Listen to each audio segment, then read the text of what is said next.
Mai ora e te whare! I'm going to use my kapahaka voice.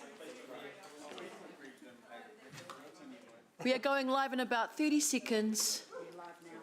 Feels like a broadcast, doesn't it? And it is. Just a reminder,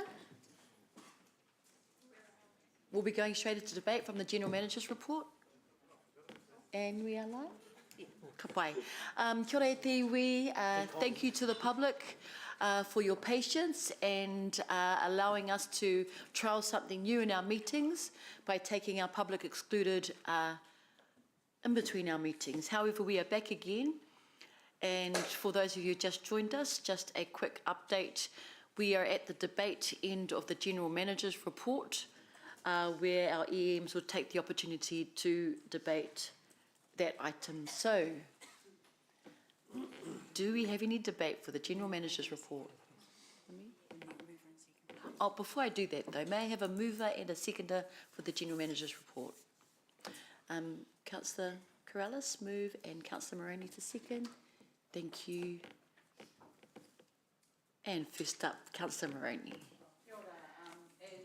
It's a little while since we got the report, but I did want to thank the General Manager for the report, and note that in the work programme that there is a very, very busy work programme, and note that the priorities that were put forward are ones largely driven by central government. Not by our own planning processes. And so I really just wanted in the debate to make that point that a lot of council time, a lot of staff time, a lot of resources are being spent on responding to decisions that are not being made in this chamber, but are being made elsewhere. And that I think that under the circumstances, given the short lead-in time for many of those government announcements and decisions, that the council, Hamilton City Council, and I'm really referring to staff here, have done a magnificent job in responding so quickly and being proactive in the way that, in particular, dealing with the fast track applications and all the consequences surrounding those. And for the rest of us, for those of us in governance and for residents and ratepayers of Hamilton City Council, it is incredibly important that we keep a very close eye on what is happening in those processes that are outside of our control and may drive the city in a place that collectively would not be our desire, but we've got to respond nonetheless. So really it's a thank you and recognising the huge amount of work, recognising that quite a high proportion of it is not driven by decision making around this table. Kia ora. Kia ora. Councillor McDonald. I appreciate the reassurances that we have been given today. I think there's a lot of work ahead of us all in that space. For me, I will support the recommendation to continue the work programme for the purpose of maintaining stability, because there will very likely be unintended consequences if we interrupt an established work programme midstream. So I appreciate that. At the same time, I also want to flag that my support of continuing the current work stream isn't an endorsement of the programme as settled. I think there's still a lot of things that we need to evolve and update. As I mentioned in my comments earlier, that much of the work programme has been inherited, and I appreciate that a certain portion of that is central government imposed. But given that the current climate has changed, I think it's important that the continuation of the work is paired with ongoing reassessment around affordability. I'd also expect that as the programme continues, we are attentive to the systems that sit underneath. That goes for procurement and a number of other things, so that continuation doesn't default to business as usual, where there are opportunities to lift value, to be more disciplined, to be more transparent, and to do things better. For me, continuation is the right procedural choice today, but it sits along an expectation that we are updating our priorities within constraints and that we have clear visibility of the trade-offs at the time we make those choices. Thank you. Deputy Mayor Jeff Taylor. Thank you. Yeah, look, I'm relieved to hear Councillor Mesh say that.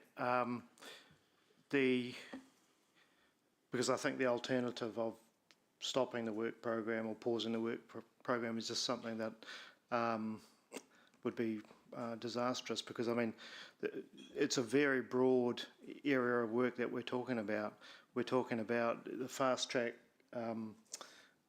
response to the fast track projects, and I think Councillor Moroney's certainly got a head around it, and I agree. You know, we had to get involved in that for the good of our ratepayers, and we had to engage with every developer, even though these things are outside our boundaries. So, but then there's a whole lot of other things involved. You know, the progression of Southern Links and Eastern Transport Corridor, the Super Hub, the IAF, funding from the government, and so there's a whole lot of things. And then there's, the municipal endowment funds work, which is absolutely essential to our growth.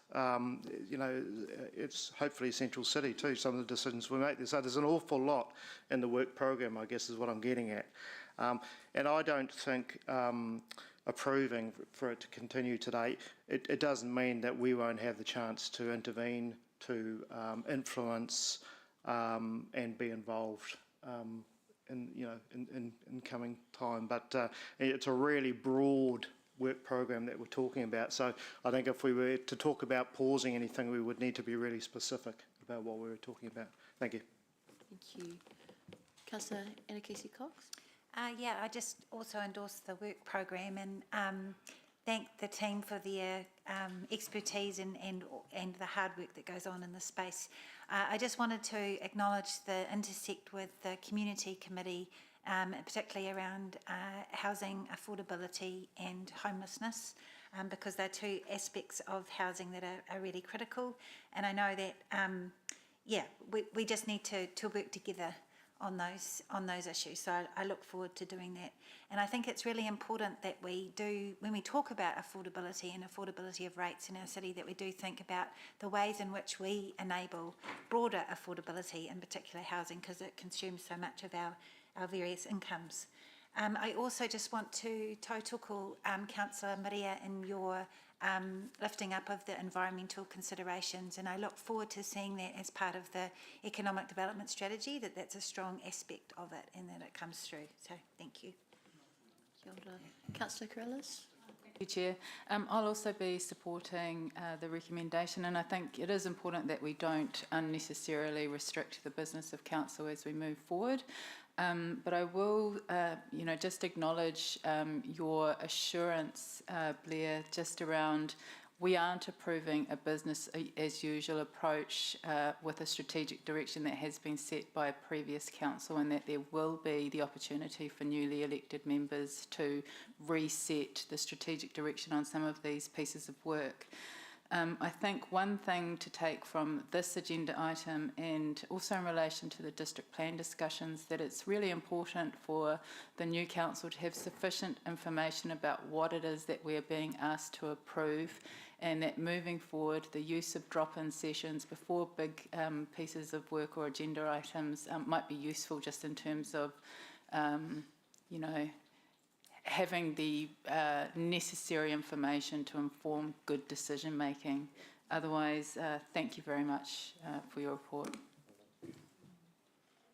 Any other debate?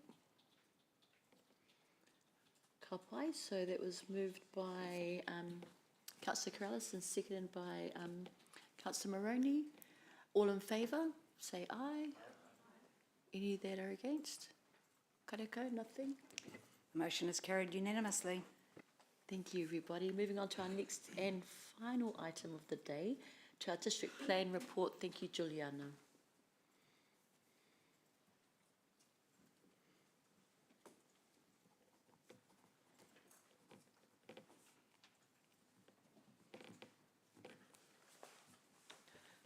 So as part of the district plan report, we are seeking 2 resolutions today. One of them to make plan change 13, which is a private plane change at the racecourse, fully operative, and to make plane change 9 partially operative. I understand that we have half of the elected members that I knew weren't part of this process before. So I'm just going to provide you an overview of the process and what we are doing here today. So Plan Change 9 is in the final stage of a process that has taken over 3 years. So it has been through a robust, transparent, and independent process. So the item before you today is about giving effect to decisions that were made through independent statutory process. And by approving Plan Change 9 in part, not in full, because we still have an outstanding appeal, to be made operative.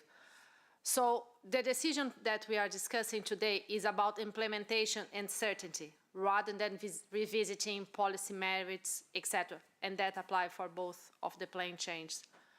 So Plan Change 9 is a citywide plan change focused on historic heritage and natural environment.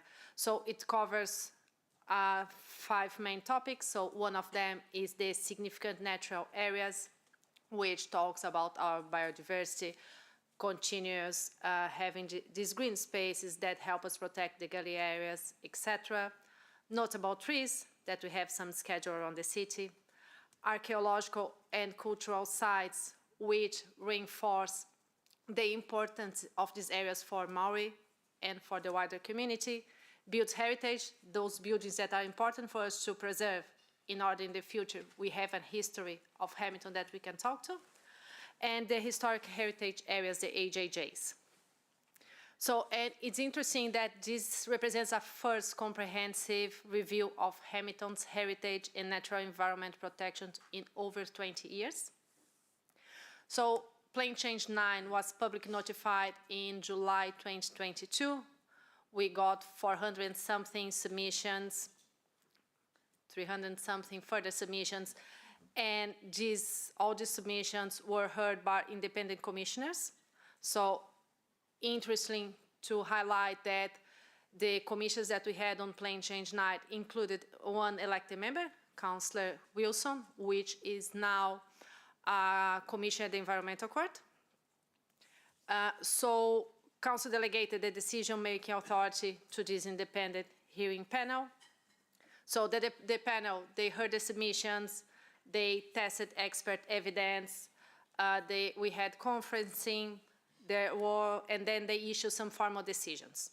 We had 4 hearings in total because Plan Change 9 is quite a complex plan change. It involves several topics. We can say that it's almost 5 plan changes into one.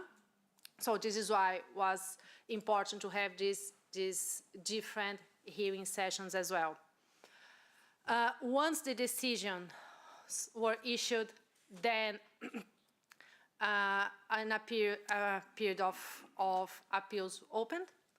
We received some appeals, and these appeals, apart from one, they have been resolved and approved by the Environmental Court.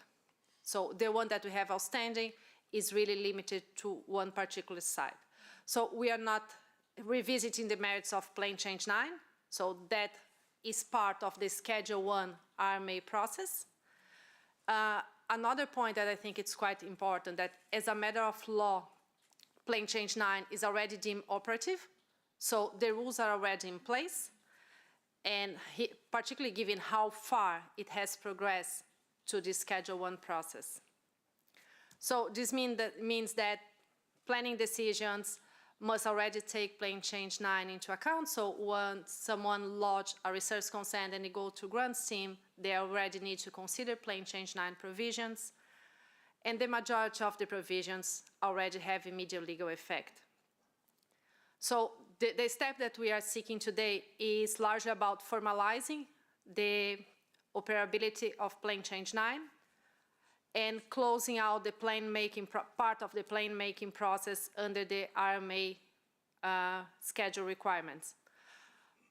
Just to finalize, I think Plan Change 9 attracted a lot of attention. It had both detractors and supporters, and I think this just reinforces how Plan Change 9 reflects a balance of competing interests, so tested through the submissions and evidence. Again, just highlighting in terms of Plan Change 13, we are seeking to make it fully operative, and Plan Change 9 is partially operative. So happy to take any questions on that. Councillor O'Leary. And Madam Chair, I'll move the staff recommendation when you're ready. Thank you for the report and for the summary. That's, I'm sure, helpful to many. What's the cost of Plan Change 9 to date?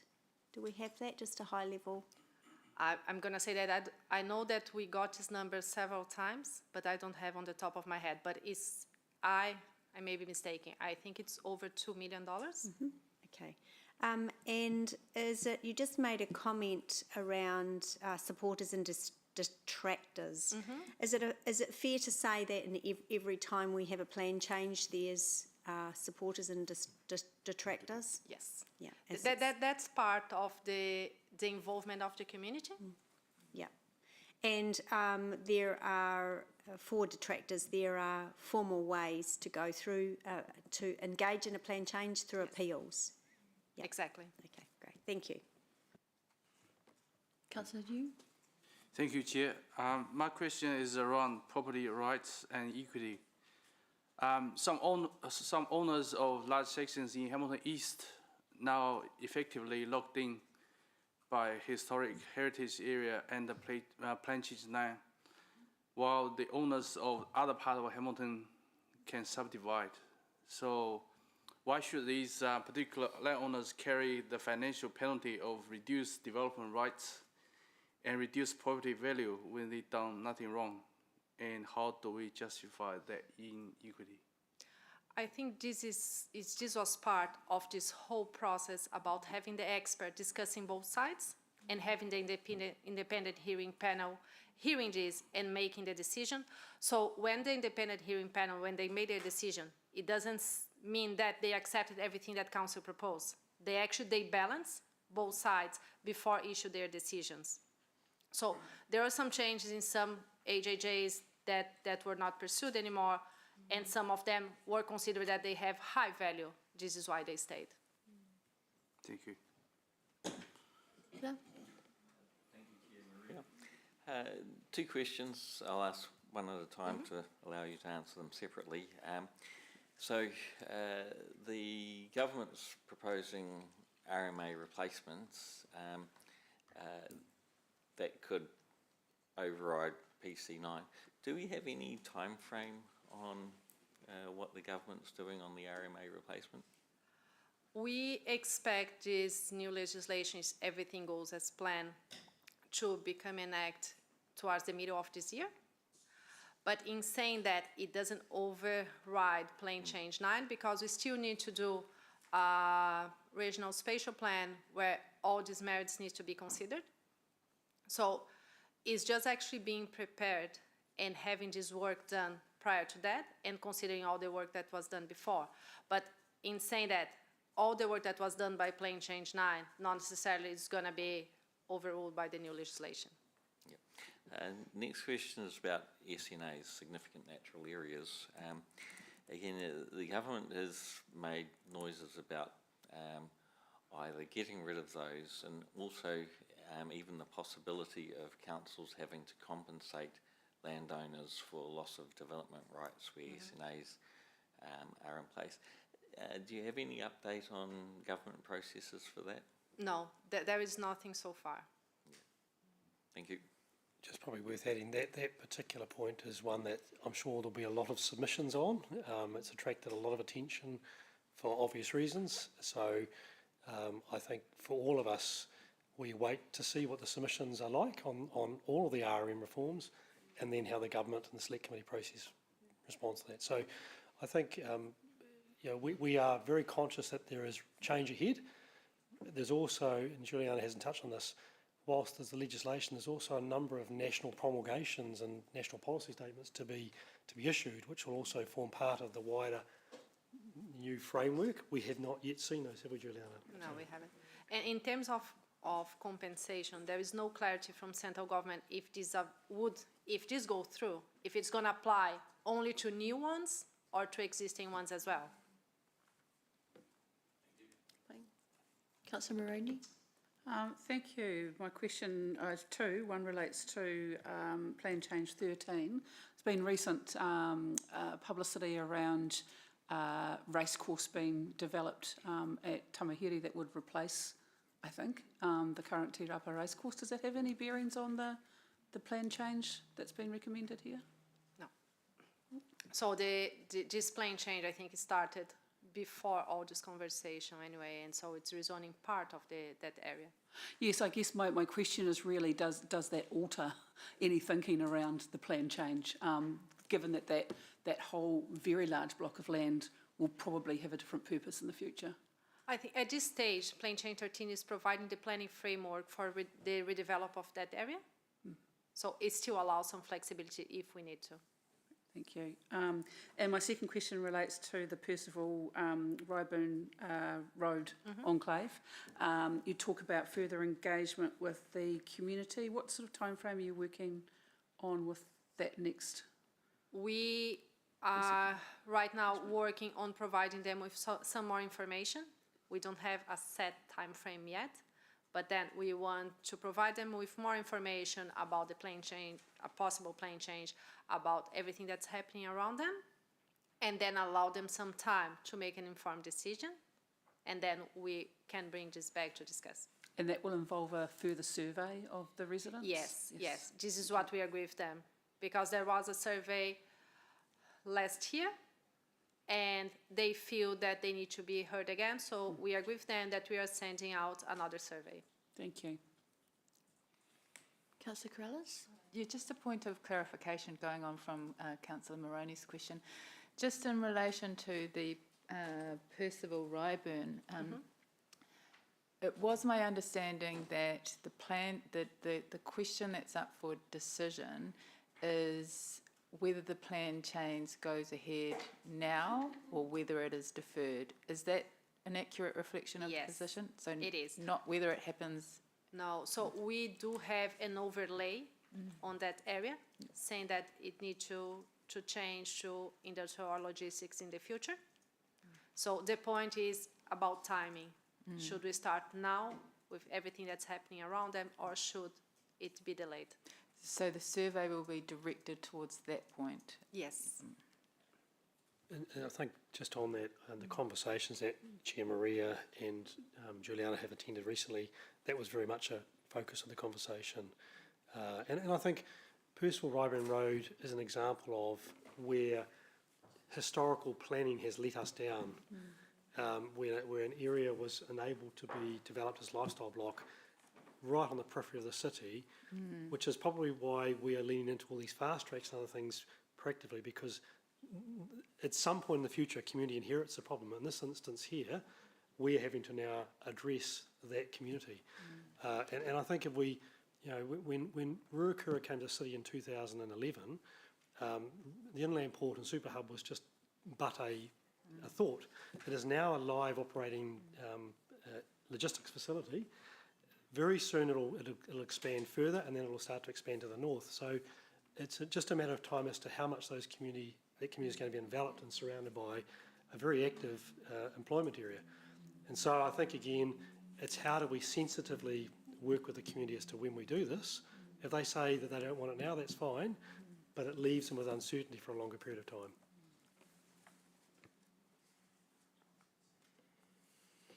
Goodbye. Councillor Anna Casey Cox? Kia ora. There's been some questions that I've sent through around Plan Change 13 with regards to the trees. Just a question, I understand that those issues come more into play with the resource consent. So if people have already indicated and asked questions, is there a way that we can make sure that they then know about that? I just feel like the community sometimes miss these opportunities to feed into some of these more planning processes.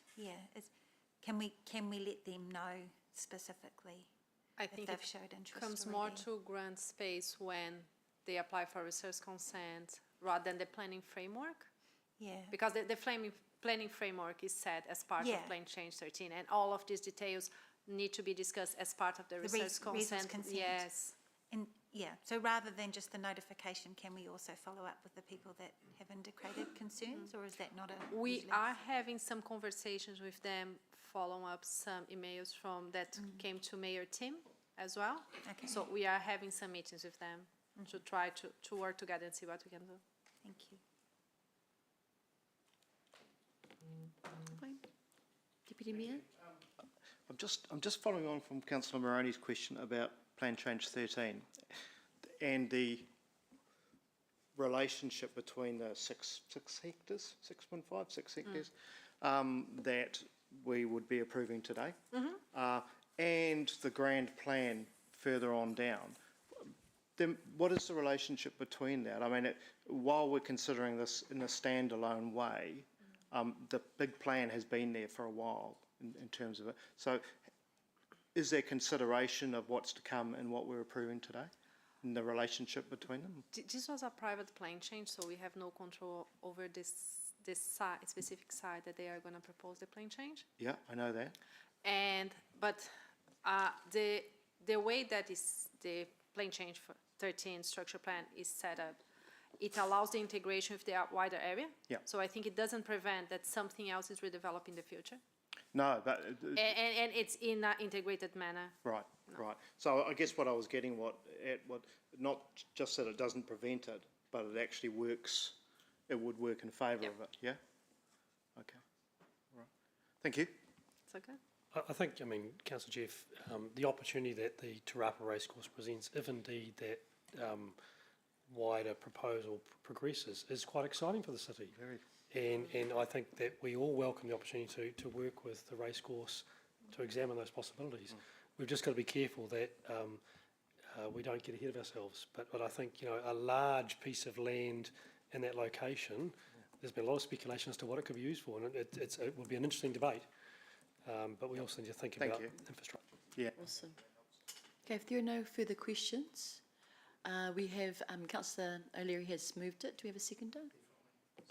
Thank you, Deputy Mayor Jeff Taylor. Debate.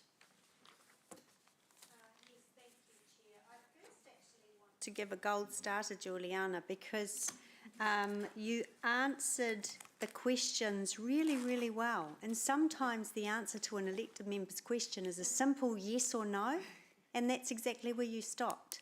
Thank you. Thank you. I really do appreciate that. Look, thanks to staff. This is a massive piece of work, and I think the whole suite of plan changes when we started out was around $14 million. It's not a cheap process, and it's not an easy process.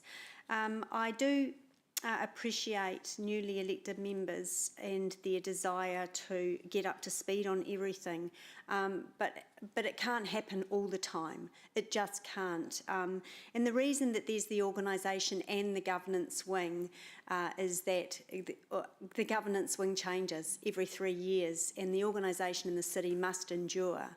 And the people of our district expect that to happen. Like every decision that councils make and that we have made and will make, not everybody is pleased with the outcome, but make no mistake that this plan change, I'm focusing on Plan Change 9, has very strong support from communities of interest, from developers and from planners and our iwi partners out there in the community.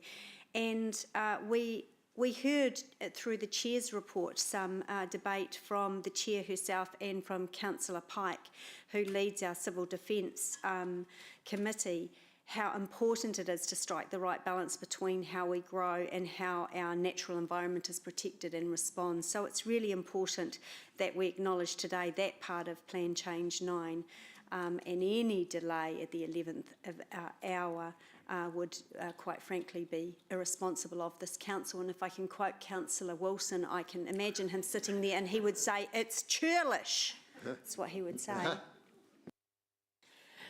Deputy Mayor. Thank you. Well, look, I'm seconding this principally because of the Plan Change 13, the racecourse one. Plan Change 9, I can understand the need or concerns and desire to find out, get more information on it.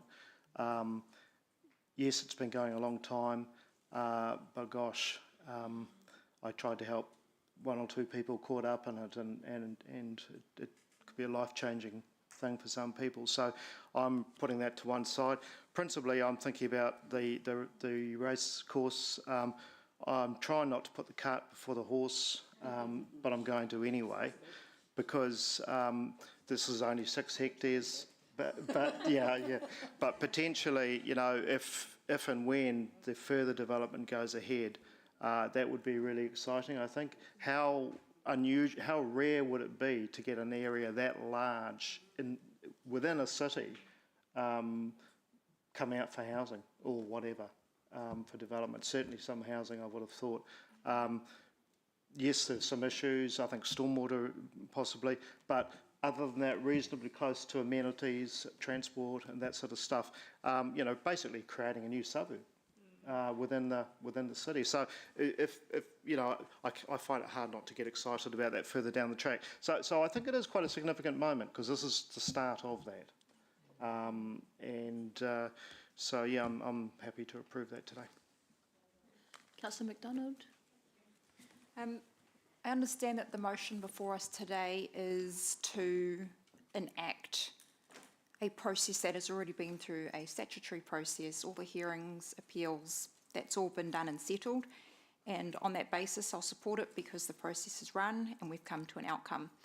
I do want to signal, though, that enabling development through plan changes doesn't in and of itself settle sequencing and timing of infrastructure, capacity or affordability. So to me, those remain live governance questions, and I appreciate that information will continue to come to us about that in the future. I'm also aware of some compliance concerns about the robustness of some of the upstream assumptions and planning evidence. As has been noted, this isn't the forum to reopen any of those matters, and to do so at this stage would be procedurally irresponsible, so I'll park that.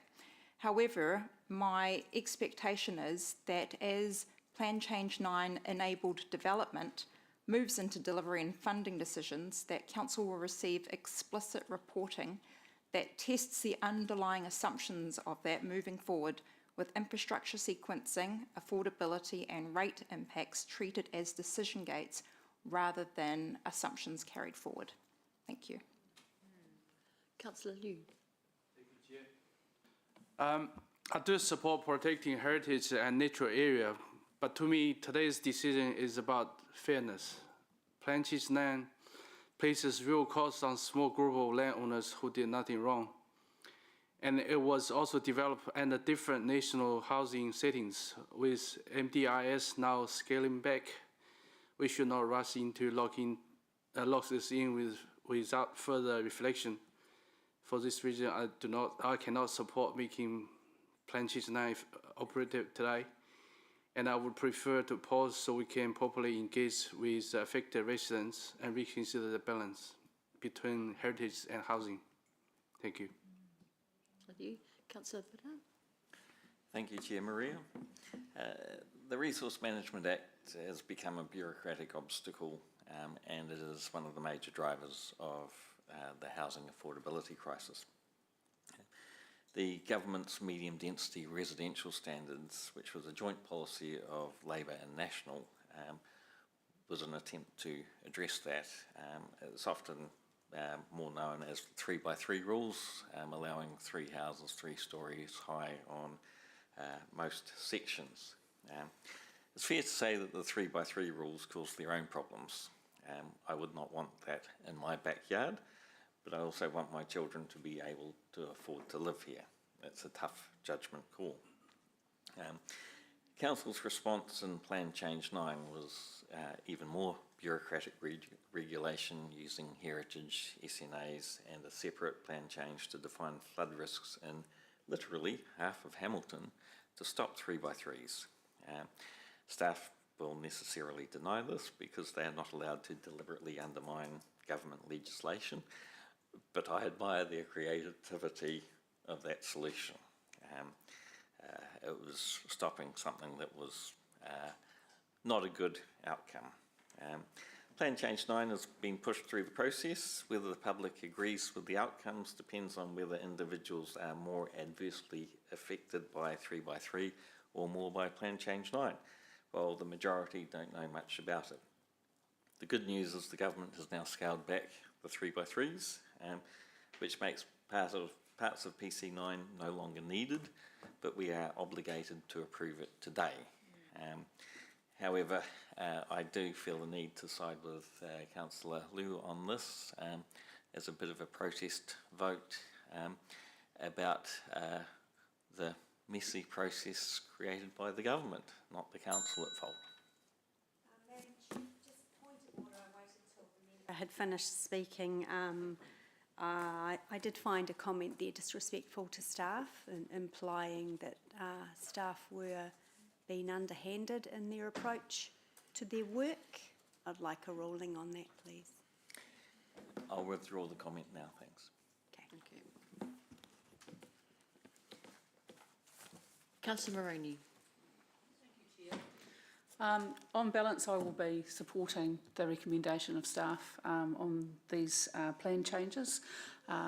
Look, the reason that I did raise the issue around the plan change 13 and dealing with a small bit when we know that maybe there will be a discussion about a big bit coming up, is actually comes back to the point, Blair, that you made about the Percival Road Ryburn area as well, is that, you know, sometimes we can inadvertently do a change plan and then another type of development comes along. So in fact, the two that we're debating together, you know, they reflect each other in some ways, because I don't want to be in a position where in, you know, 5 or 10 or maybe 20 years' time, we're recognising that maybe there was a different use for that very large piece of land.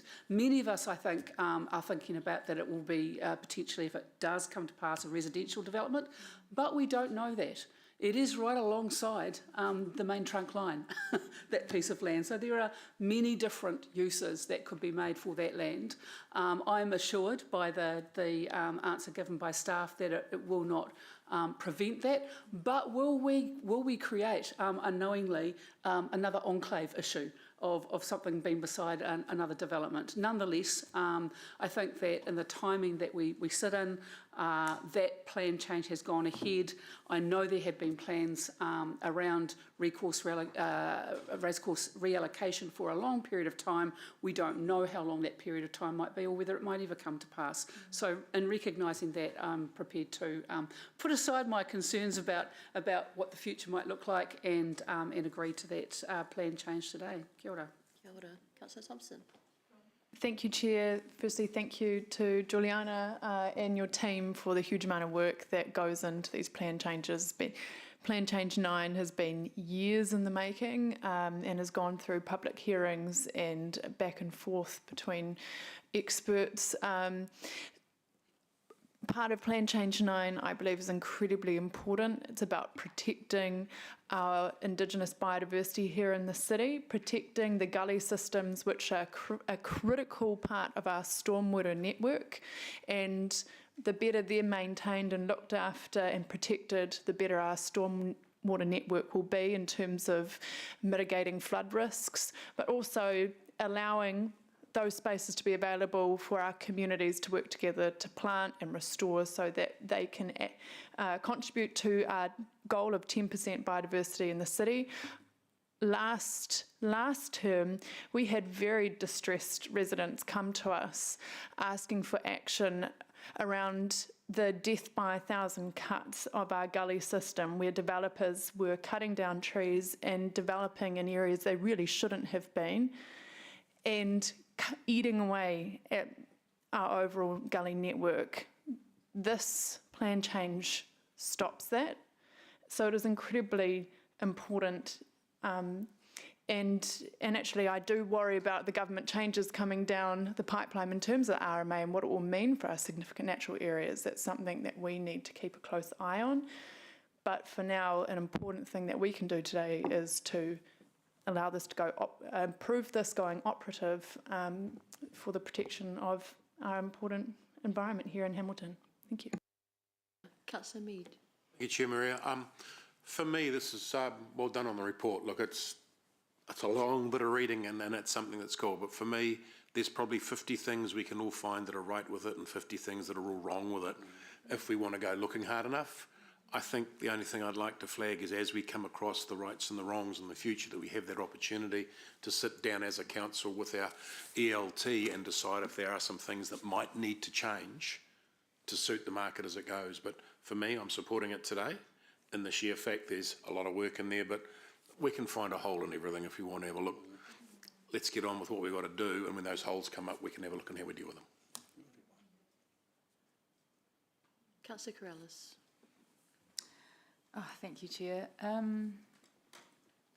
I have a degree of sympathy and empathy and agreement with some of the comments made by my colleagues.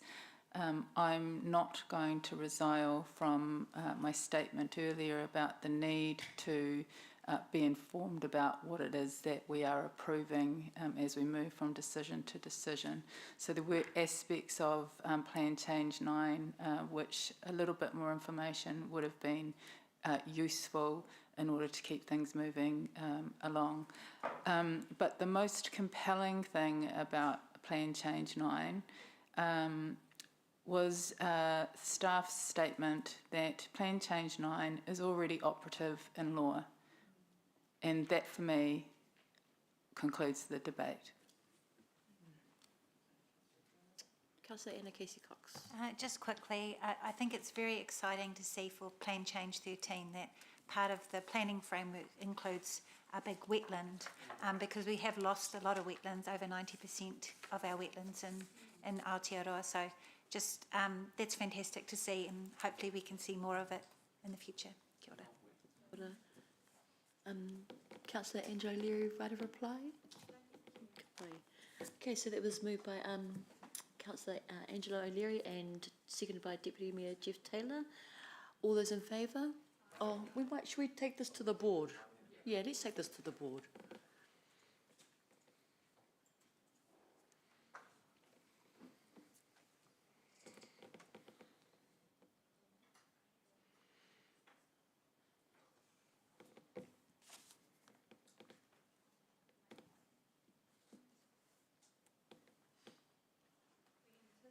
Yeah, that is real. As the tech is working itself out, I'll take this time to thank system in terms of how our meeting has gone, and just want to applaud us all for being able to get through that quite hefty amount of mahi that we've had to decide upon and read through all the material to make sure that we're up to speed, and to the public that have joined in today as well.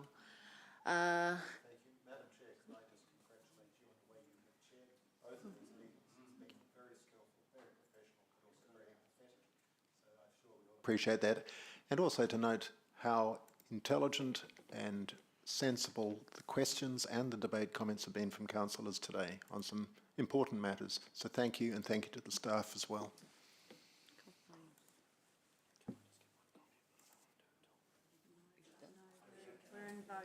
Okay, you able to vote now?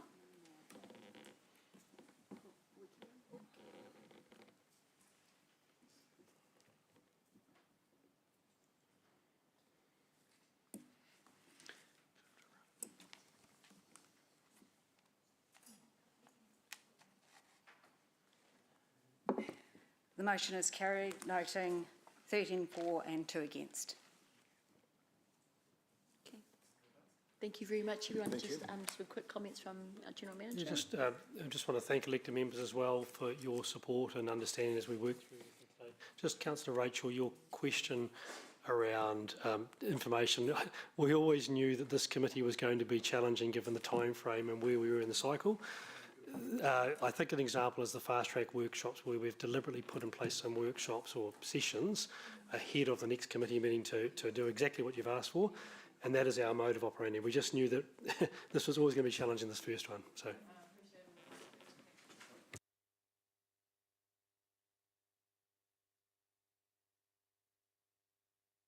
Tuia i roto, tēnei te whakairi, tēnei te whakawātea, haumie, huie, taiki. That was my medley.